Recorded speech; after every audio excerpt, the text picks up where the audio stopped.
نعیم اشرف صاحب، آپ کا کیا نظریہ ہے اس حوالے سے کہ اس وقت کشمیری کہاں کھڑے ہیں اور پاکستانی کہاں کھڑے ہیں؟ تھینک یو ویری مچ شاہ جمیل صاحب، آپ نے مجھے اپنے پروگرام میں مدعو کیا اور ایسا ٹاپک آپ نے کیا، اور آج 5 فروری ہے اور نو ڈاؤٹ کشمیری جو ہیں وہ کشمیر جو ہے پاکستان کی شرح ہے، اس میں کوئی شک نہیں ہے۔ اور آپ دیکھیں کشمیریوں پہ جو مظالم ہو رہے ہیں 1947 سے پہلے بھی آپ کو ہسٹری اٹھا کے دیکھ لیں، کبھی کوئی راج آ جاتا ہے اس پہ، کبھی کوئی اس پہ حکمران آ جاتا ہے، تو وہ پچھلے 200 سال سے 150 سال سے ان پہ ظلم و ستم ہو رہا ہے۔ آپ دیکھیں جب آپ پاکستان کی جب انگریز جو تھا وہ جب جا رہا تھا پاکستان اس کو سب کانٹیننٹ کو چھوڑ کے سیکنڈ ورلڈ وار کے بعد، تو اس کے کیونکہ ایکسپینس میٹ نہیں ہو رہے تھے، اس کی بہت ساری اور معاملات چل رہے تھے، ایسے ہی تھا بالکل، تو انہوں نے سوچا کہ اس سب کانٹیننٹ سے تو نکلیں،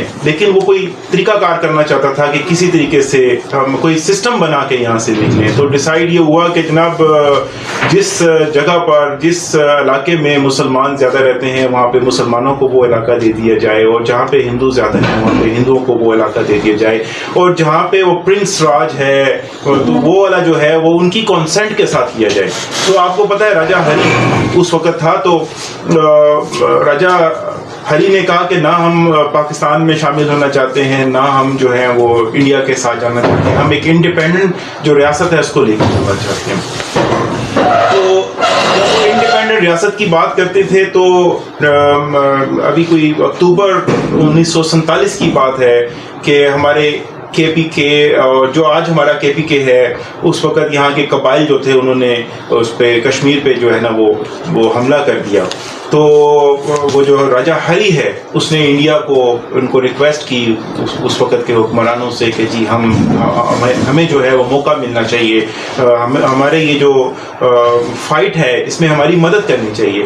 جب انڈین فورسز ان کی مدد کرنے کے لیے آئیں تو وہ آج تک 72-75 سال ہو گئے ہیں، آج تک وہ وہیں پہ قابض ہیں، اور وہ جو ظلم و ستم آپ دیکھیں پاکستان کی پوری جو فوج ہے وہ 7.5-8 لاکھ ہے، اور مقبوضہ کشمیر کے اندر چونکہ جو وہاں پہ ٹیریٹری ہے ہم اس کو مقبوضہ کشمیر کہتے ہیں، تو وہاں پر جو اس وقت فوج ہے انڈین فورسز جو ہیں وہ تقریباً 7.5 لاکھ کے قریب ہیں۔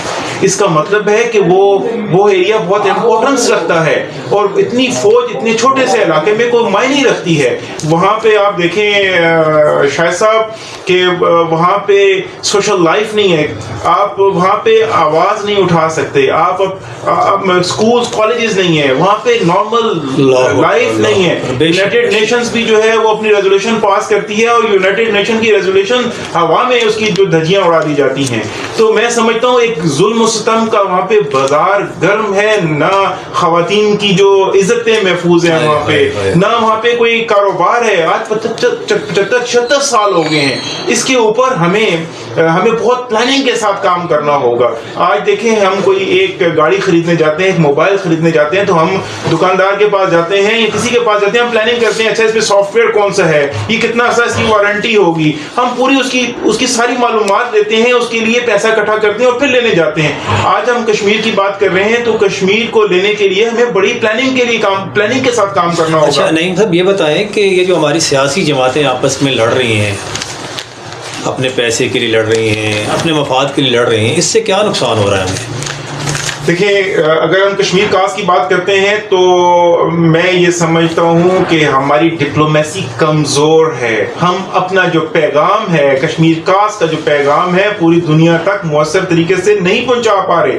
دیکھیں آپ سے کوئی اگر ڈرتا ہے تو اس لیے ڈرتا ہے، آپ کی کوئی بات مانتا ہے تو اس لیے مانتا ہے کہ آپ کے سوشل کانٹیکٹس بہت اسٹرانگ ہوں گے۔ تو ہمارے ڈپلومیٹس کا تو کام ہی یہی ہے کہ انہوں نے سوشل کانٹیکٹس پوری دنیا میں بنانے ہیں اور اپنا پیغام دینا ہے۔ دوسری جو لوگ ڈرتے ہیں آپ سے، آپ کے پاس پاور ہو۔ الحمدللہ پاکستان کی فورسز اس وقت ہماری آرمی، نیوی، ایئر فورس، ہم اٹامک پاور ہیں شاہ صاحب۔ اسی وجہ سے آج ہمارے جو دشمن ہیں نا وہ ہم سے ڈرتے ہیں۔ تو الحمدللہ ہماری فورسز اس قابل ہیں کہ ہم کسی بھی مشکل وقت کا مقابلہ کر سکتے ہیں، لیکن ہمارا جو ڈپلومیٹک جو ڈپارٹمنٹس ہیں اس کو بہت پلاننگ کے ساتھ اس پہ کام کرنا۔ بڑی اچھی بات آپ نے کی۔ نعیم اشرف صاحب، آپ یہ بتائیں کہ اس وقت معاشی صورتحال کیا ہے؟ شاہ صاحب، معاشی صورتحال اگر ہم پہلے کشمیر کی بات کر لیتے ہیں، آپ دیکھیں کہ اگر وہاں پہ 7.5 لاکھ فوج موجود ہے اور آئے دن وہاں پہ کرفیو چل رہا ہے، تو وہاں تو کوئی بزنس نام کی چیز ہی نہیں ہے. وہاں پہ جو بیمار ہوتے ہیں، جو ایمرجنسی میں ہوتے ہیں، ہاسپٹلز تک تو پہنچتے ہی نہیں ہیں، وہ گھر کے اندر ہی ان کی ڈیتھ ہو جاتی ہے. آپ دیکھیں 3 نسلیں ہم نے وہاں پہ تباہ کر دی ہیں، 3 نسلیں اسکول کالجز تک نہیں پہنچ سکی ہیں. وہاں پہ بائنگ سیلنگ نہ امپورٹ ہے نہ ایکسپورٹ ہے. سر وہ ایک جیل بن چکی ہوئی ہے اس وقت. اور آپ دیکھ لیں کہ جیل کے اندر اگر کسی کو قید کر دی جائے تو اس کی کیا حالت ہوتی ہے. اور میں کہوں گا کہ 3 نسلوں کو ہم نے جیل میں بند کر دیا. ہماری انٹرنیشنل کمیونٹی بھی سوئی ہوئی ہے اور وہ انڈیا کے جو حکمران ہیں وہ بھی سوئے ہوئے ہیں. اچھا، اب اگر دیکھتے ہیں کہ ظاہر ہے انڈیا نے 7.5 لاکھ فوج اگر وہاں بھیجی ہوئی ہے تو 7.5 لاکھ فوج کے اوپر ایکسپینس ہیں، وہ ڈیلی بیسس اس کے اوپر ایکسپینس کر رہے ہیں، تو اکانومی تو ان کی بھی ڈاؤن ہوگی. تو جب ہم دیکھتے ہیں کہ آپ نے اگر پاکستان کی اکانومی کی بات کرتے ہیں تو میں سمجھتا ہوں اس وقت پاکستان کے، میں پھر کہوں گا کہ ساری پارٹیز کو اکٹھا بیٹھ کے کوئی لانگ ٹرم پلان کرنا ہے. ڈالر کو پاکستان میں کیسے لے کے آنا ہے، میں تو کہوں گا کہ ڈالر کی امنسٹی کو فوری طور پہ اناؤنس کر دیں، تاکہ ہمارے جو ہمارے بھائی پوری دنیا میں کام کر رہے ہیں فوری طور پہ وہ ڈالرز کو، اپنے پیسے کو یہاں پر بھیجیں.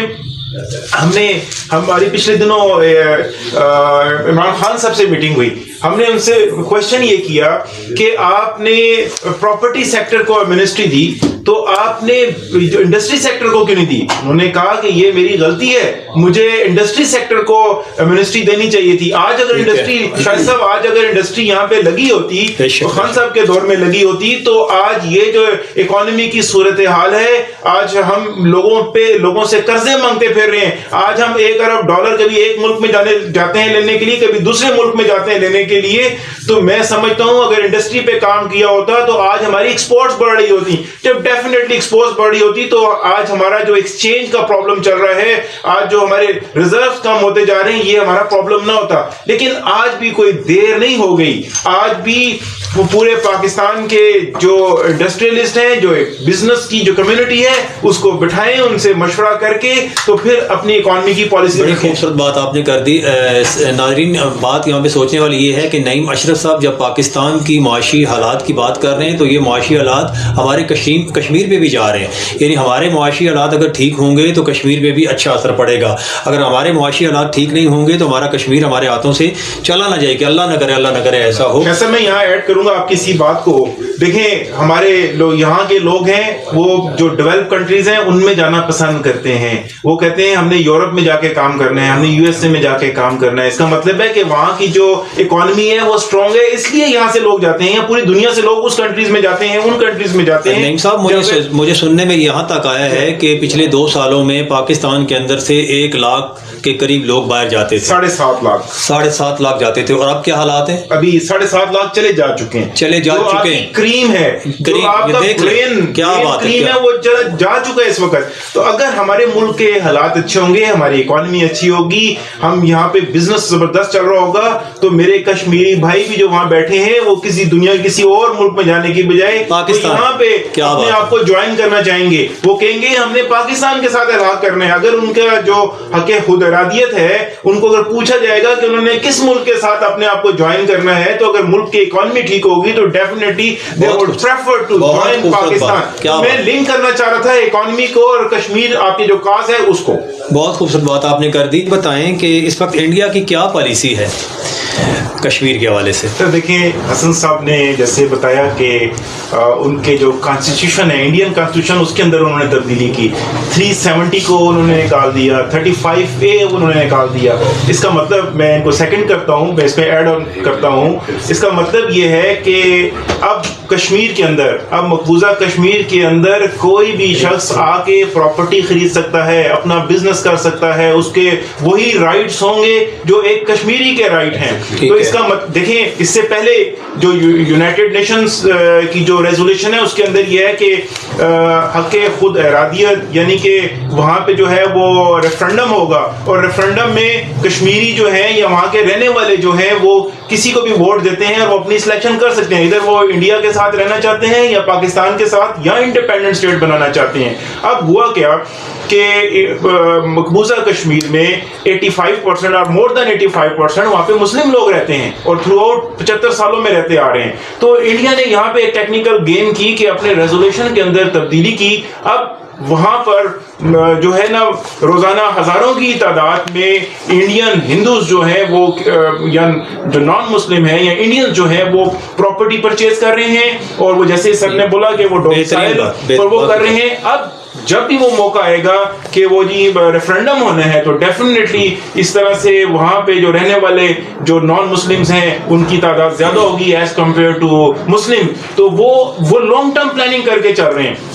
میں یہاں پہ پاکستانی حکمرانوں کو یا جو بھی اس کے کرتا دھرتے ہیں، میں ان کو یہ بات ریئلائز کروانا چاہتا ہوں کہ یہ بھی لانگ ٹرم پلان کریں، اپنے جھگڑے اندر تک رکھیں، لیکن جب آپ کی بات آئے کہ ہم نے انٹرنیشنلی چیزوں کو دیکھنے ہیں تو پھر اس کی پلاننگ میں ایک ہو کے کام کریں۔ اس وقت تمام آپ نے کہا نا کہ یہ اپنے مسائل حل کریں گے تو پھر دوسروں کی طرف دیکھیں گے۔ میں کہوں گا جب ہمارا کوئی انٹرنیشنل پرابلم ہوتا ہے، جب ہمیں کوئی باہر سے تھریٹ ہوتی ہے، تمام جماعتوں کو ایک جگہ پہ بیٹھ کے پلاننگ کر کے ملک کی خاطر ملک کے لیے کام کرنا چاہیے، اور وہ تھنک ٹینک بنے، ہر کام کے لیے پراپر تھنک ٹینک ان کو چاہیے، اس پہ کام کرنے کی ضرورت ہے۔ یہ ایسا معاملہ نہیں ہے کہ ایک گورنمنٹ آئی، اس نے 6 مہینے اس پہ کام کیا اور اس کے بعد اس کو دفنا دیا۔ یہ ایک لانگ ٹرم پروسیس ہے جو 75 سال سے جو حل نہیں ہو رہا۔ اس کے لیے لانگ ٹرم پلاننگ چاہیے، اس کے لیے آپ کو ڈیپتھ میں جا کے کام کرنا۔ بہت خوبصورت بات آپ نے کی نعیم اشرف صاحب، آپ کا پیغام پاکستانیوں کے لیے اور کشمیریوں کے لیے؟